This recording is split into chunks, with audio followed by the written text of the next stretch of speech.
Informasi lainnya, pajak hiburan yang ditetapkan pemerintah menuai kritikan dari pengacara kondang yang juga memiliki sejumlah bisnis hiburan di Bali, Hotman Paris, menyuarakan penolakan penerapan pajak hiburan 40-75%.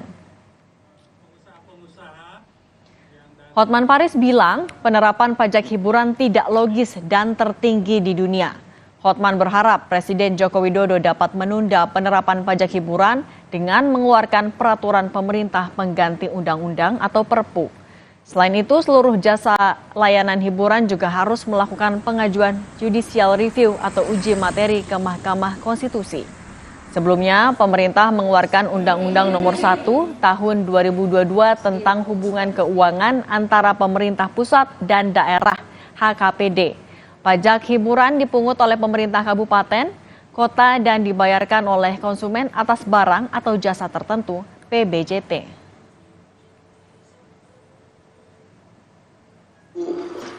Undang-undang sama sekali tidak ada alasan basisnya yang logis sama sekali.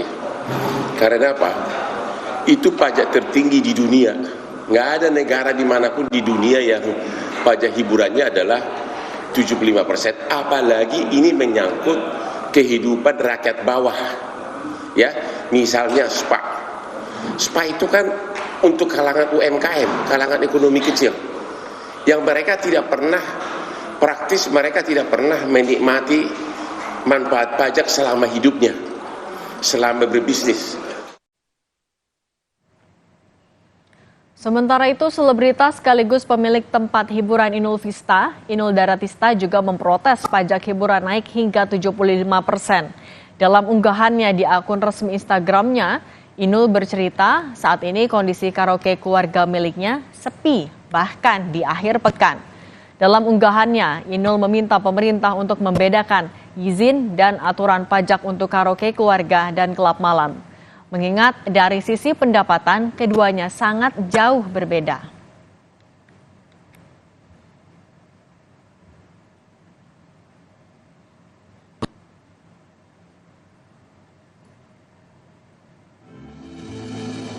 Menteri Pariwisata dan Ekonomi Kreatif Sandiaga Uno pun angkat bicara.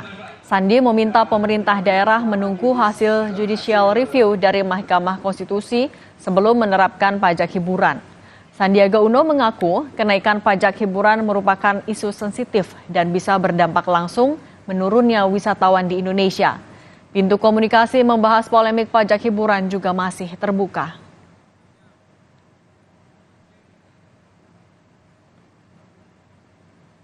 Memang dari sisi Kementerian Keuangan ini sudah dilakukan desentralisasi fiskal ke teman-teman di pemerintah daerah.